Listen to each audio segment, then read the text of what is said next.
that leads to the development or formation of a tumor. Say this is a tumor. This is a malignant tumor. In a tumor, the cells or the transformed cells which are present, they are called monoclonal, or they are actually monoclonal. Why they are monoclonal? Because actually it was a single cell, and in that single cell the genetic change took place. As I already told you that cell exhibits multiple functions, and it is every function is under the control of its genes, and it is because of some changes in some of the genes of a cell which lead to the transformation of this cell, and this cell loses its control over its growth or over its division or over its replication and reproduction, and it divides continuously. When it divides continuously, it results in the formation of the new cells, and such new cells accumulate in a region and they result in formation of an outgrowth, what is known as a tumor. But all the cells which are present in a tumor, they are monoclonal, because all such cells have been an outcome of a single cell, because the genetic changes took place in a single cell, and then that single cell divided continuously, that too in an uncontrolled manner, resulting in the formation of the tumors. So in a tumor, all the cells are monoclonal. You should know it.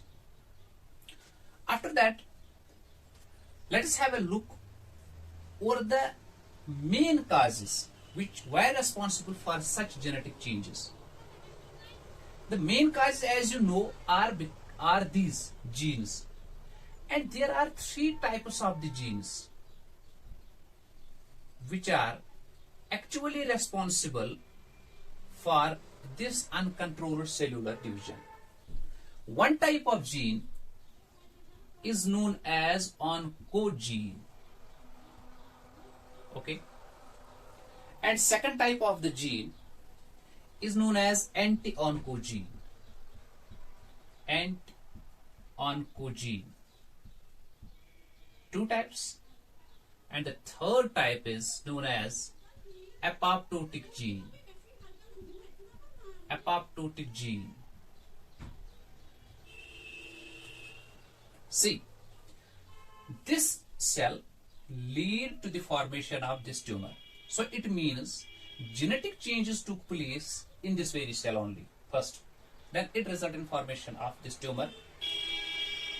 And the genetic changes are mostly associated with these three types of the genes.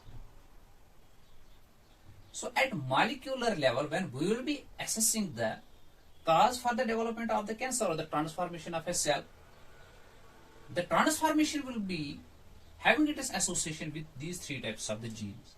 Say this is genetic material of this very cell, and in this genetic material we are finding one type of gene here, another type of gene here, and another type of gene up to here.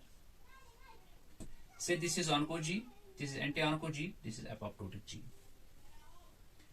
The oncogenes are responsible for the formation of some transcriptional factors. Transcriptional growth factors. Transcriptional growth factors are proteins for which it is the oncogene which encodes the same. And anti-oncogenes are responsible for the formation of growth regulatory proteins. Regulatory proteins. it means oncogenes will be guiding the cell to divide to grow, and anti-oncogenes will be guiding the cell to have a regulation over the growth, to have a regulation over the division. And the third type of the genes are known as apoptotic genes. Apoptotic genes are responsible for, say this is the apoptotic gene, these are responsible for programmed cell death. Programmed cell death, about which we will be having a thorough discussion in our coming lectures. Programmed cell death. Sometimes a cell needs to be killed. When the cell will lost its ability to perform its respective function because of the process of the aging, then we need not to have such a type of the cell. Then that cell needs to be killed in a controlled, in a programmed manner. And such programmed cell death or such a character of the cell is being regulated or controlled by its own genes, which are known as apoptotic genes. And this programmed cell death is known as apoptosis. So apoptosis is regulated by apoptotic genes, and the regulation of the cell cycle, regulation of the replication of the cell will be under the control of the anti-oncogenes, and the growth of the cell in an epithelial tissue, in a connective tissue, or any other type of the tissue will be having its association with the oncogene. Now, if there will be a change or mutation in oncogene, or there will be a mutation in the anti-oncogene, or there will be a mutation in the apoptotic genes, any mutations in these three types of regulatory genes can lead to the formation of the cancer. How? Because when mutation will take place in this oncogene, then its overexpression may result in uncontrolled division of that very cell. Or when a mutation or a change will take place in the anti-oncogene, its underexpression or its overexpression may lead to uncontrolled regulatory manner of these types of the genes, and that may also lead to the development of the cancer or uncontrolled division of that very cell. And any mutations or the changes taking place at molecular level in these apoptotic genes will lead to having a check over the apoptosis process within a cell, within a tissue, which would have been otherwise the needful event in that very tissue or the cell. Then when such apoptosis won't take place at the required time, then those cells may get converted into the transformed cells and may lead to the development of the cancers or the tumors. Till now, we know that more than 50 genes in the humans have been put in this category of genes known as protooncogenes. What are protooncogenes? These are the normal genes which are present in the cells of the human beings. But protooncogenes are having the ability to get converted into the oncogenes. And more than 50 genes are known in human beings. How protooncogenes will get converted into the oncogenes, and then they will be responsible for the formation of or external growth regulatory proteins, or they will then lead to the cell to lose its control over the divisional power. There are so many factors responsible for conversion of protooncogenes into oncogenes. The main factor lying behind the conversion of protooncogenes into oncogenes is, number one,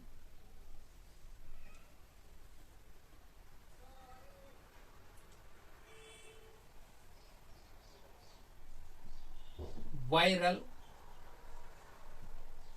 genome. See, sometimes there is a normal cell, and in a normal cell, within its nucleus, within its chromosome, there is a normal proto-oncogene.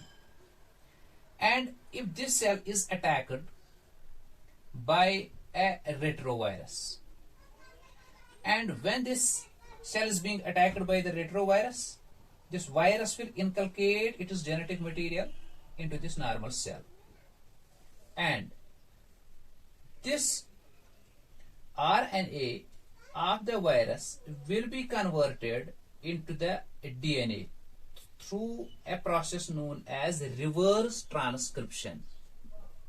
Okay, reverse transcription will lead to conversion of this RNA of this retrovirus into the DNA when it is present into the host cell of a human being. Then this DNA is known as a provirus. It is known as a provirus. Now this provirus will get inculcated into the genome or DNA of this very host cell. Here now, as if this is the DNA or the provirus, now it has been inculcated into the normal genome of the cell. Okay. Now, this DNA will lead to conversion of a proto-oncogene into oncogene. Okay. When say here it was a proto-oncogene, when the provirus got inculcated itself into this genome, then it will lead to conversion of this proto-oncogene into oncogene. Now, this cell will continuously divide in an uncontrolled manner, and that ultimately will lead to development of the cancer.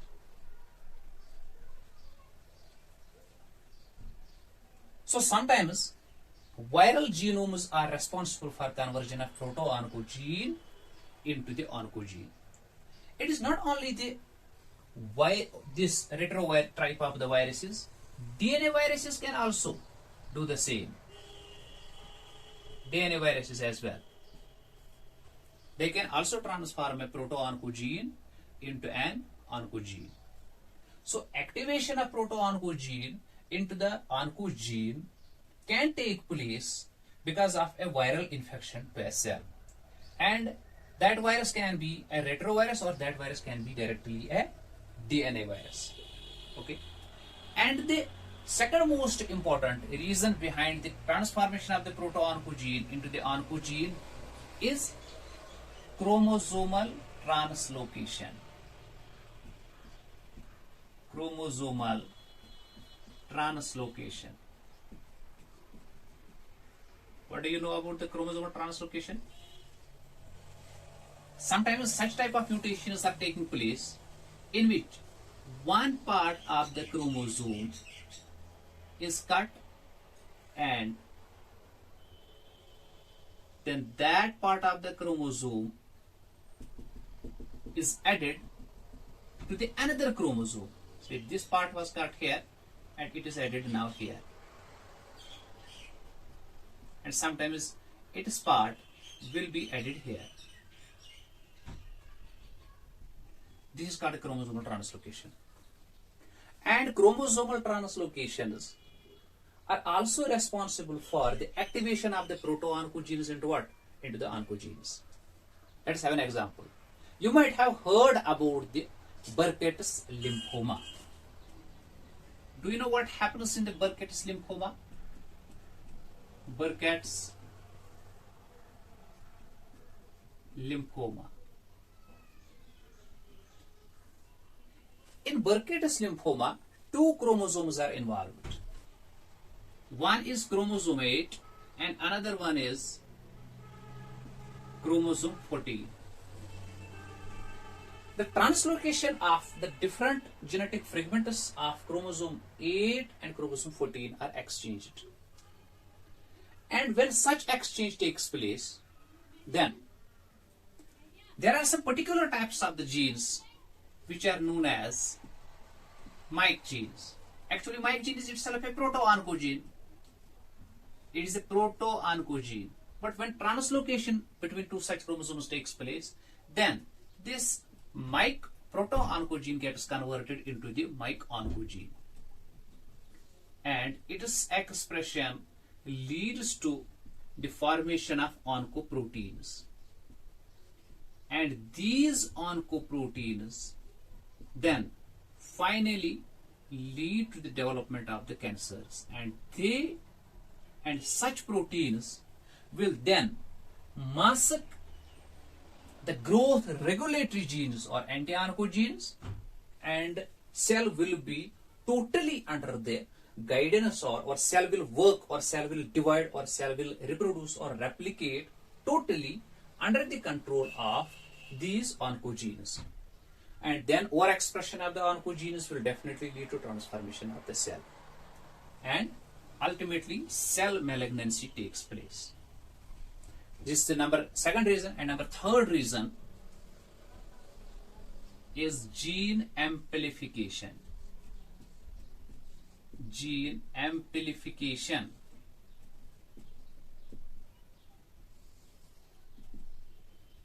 How genes will be amplified? Say here it is a gene. Where replication will take place? When replication will take place? When replication will take place? Continuous replication of the gene, of the genetic material, will lead to amplification of the respective or that very gene. And sometimes this normal gene amplification may lead to the transformation of the cells. For example, in some cancers,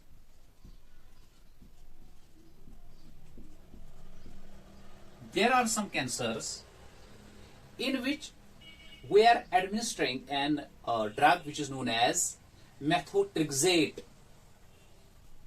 There is a drug known as methotrexate. This is a drug.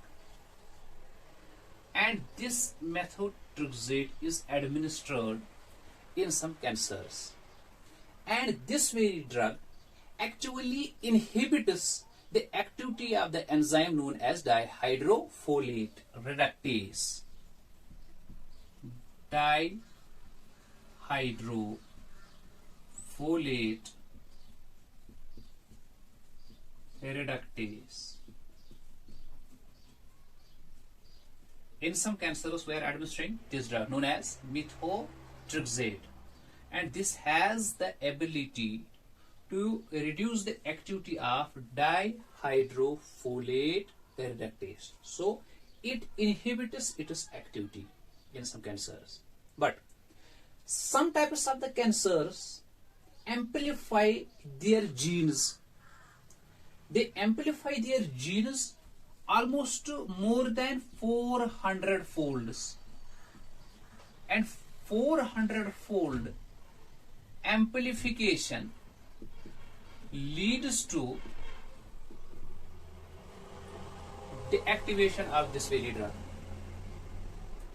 And when this drug is deactivated, then this dihydrofolate reductase's activity is 400-fold increased. This dihydrofolate reductase, in our coming lectures, we will be discussing in detail their activities. And here we will say that the dihydrofolate reductase was an enzyme of the cancerous cells with which they were dividing continuously. And in their continuous division, what was required to them has been provided by the activity of the dihydrofolate reductase. But when we were administering in such patients this methotrexate, it was regulating the function, or it was retarding the expression of or the activity of the dihydrofolate reductase. But gene amplification, continuous genetic expressions in some cancers lead to the 400-fold increase in the activity of the dihydrofolate reductase, and their amplification lead to the inactivity of the methotrexate. So sometimes it is the genetic amplification which is associated with the overexpression of dihydrofolate reductase, or with the expression of such enzymes which are required by the cancerous cells for their development, for their malignancies, for their metastasis, for their growth and other things. Now, fourth reason is gene or point mutations. Gene or point mutations. This is the fourth reason lying behind it. And you know that in a genetic material of eukaryotic cells, the DNA is formed of nucleotide bases, say adenine, guanine, cytosine, thymine, adenine, guanine, cytosine, thymine, and it will be paired with thymine. G will be with cytosine, cytosine will be guanine, and thymine will be with adenine, so on and so forth. What is the gene or the point mutation? When there in a genetic material a single nucleotide base pair will change. For example, here the pair was between adenine and thymine. If because of some chemical carcinogens, because of some genetic carcinogens, or because of some other carcinogens, if mutation will take place at a point level or at a single nucleotide base level, say it was the pair was between adenine and thymine, instead of adenine and thymine, if it will be replaced with cytosine and guanine. This point change in a gene also has the ability to transform a cell into a cancerous type. It also has the ability to transform a proto-oncogene into an oncogene. You might have heard about the RAS oncogenes. There is a gene known as RAS oncogene. And if in this RAS oncogene, this type of the mutation takes place, this was previously responsible for the formation of GTPase. Okay, and this GTPase was indirectly helping in the regulation of the cell replication or the cell cycle. But when some point mutations take place in this RAS gene, then this RAS gene will synthesize the GTPase, but this GTPase will be having at least one of the changed amino acid. One of the changed amino acid. In this GTPase, there will be a changed amino acid, because the exact amino acid would have been synthesized by the RAS gene, since a point mutation in the RAS gene had led to the formation of another unnecessary amino acid and its inculcation at some place instead of a normal required amino acid. So this GTPase will now be losing its ability to have a regulatory role over the cell growth. Then this point mutation in the RAS gene or the RAS proto-oncogene will lead to the formation of the cancer or will lead to transformation of the cell. Now cell will be transformed. When cell will be transformed, then this cell will be dividing similarly and will be leading to the formation of the monoclonal these tumor cells. So let us sum up today's lecture. Today we discussed about the molecular basis of the cancer, and in the molecular basis of the cancer, first I told you that all the cells which are present in a tumor, they are the descendants of a single cell, since the changes which lead to the transformation of the cells have taken place actually in a single cell, and hence the single cell divided continuously and lead to the formation of the tumors, hence all the cells are monoclonal. And after that we discussed about the three important regulatory genes, one oncogene, another anti-oncogene, and the third one the apoptotic gene. And we discussed that it is these three types of the genes, oncogene, anti-oncogene and the apoptotic genes, in the changes in which may lead to the transformation of a cell into the tumor types of the cell or the cancer types of the cells. And then we discussed that there are more than 50 types of the such genes which are having the ability to get converted into the oncogenes or to transform a cell, and such 50 types of or more than 50 types of the genes are called as proto-oncogenes. Proto-oncogenes actually are responsible for encoding the different growth regulatory proteins when they will be continuously changing because of some these chemicals, because of some drugs, because of some environmental factors, because of some physical factors, and then such proto-oncogenes will get converted into the oncogenes, and their ability of encoding of the growth regulatory proteins will not be in their control fully, hence they will lead to loss of that very cell or its regulatory growth manner.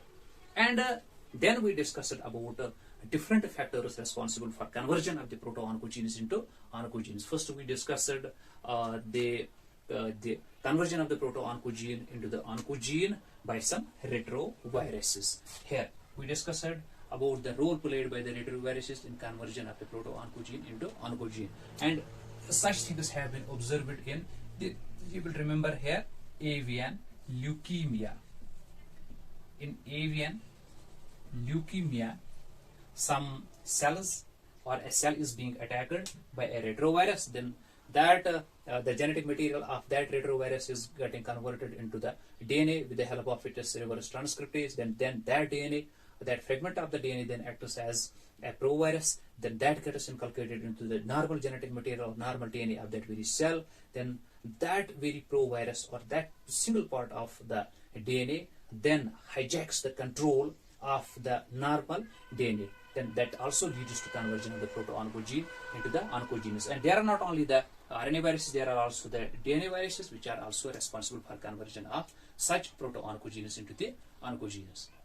And then we discussed the next factor responsible for conversion, and next factor was chromosomal translocation. In the chromosomal translocation, we discussed that one fragment of the chromosome may, after it is cutting, may get translocated from that very chromosome to the another chromosome and will get binded with the another chromosome, and that will also lead to conversion of some proto-oncogene into oncogene. The best example for the chromosomal translocation comes from the Burkitt's lymphoma. And in the Burkitt's lymphoma, the translocation of the chromosomes in the human cells takes place between chromosome number 8 and chromosome number 14. There is a specific proto-oncogene known as Mike gene, and this Mike gene has been observed to get converted into the oncogene due to this chromosomal translocation. And we discussed another factor that is known as gene amplification. And gene amplification has been also seen being associated with the conversion of proto-oncogenes into oncogenes. And here we discussed the role played by a drug known as methotrexate by having its ability to regulate or to deactivate the enzyme of the cancerous cells known as dihydrofolate reductase. But because of the continuous gene amplification in some cancers, the continuous gene amplification sometimes leads to the inhibition of the activity of the methotrexate. And when it gets inhibited or the deactivated, then the activity of the dihydrofolate reductase may get enhanced at least more than 400 times. Okay, and then we discussed the last reason lying behind the molecular basis for the cancer, that is known as gene mutation. A gene or point mutation is the change of a smallest part of the genetic material. Even a single nucleotide base pair change is also known as a point mutation. Point mutations are also said to be the reasons lying behind conversion of the proto-oncogenes into oncogenes. And we discussed about the RAS, this proto-oncogene. In the RAS proto-oncogene, the single nucleotide base pair changes or the mutation takes place in a single nucleotide base pair. Then the RAS proto-oncogene gets converted into the oncogene, and it results in the formation of the changed GT base in which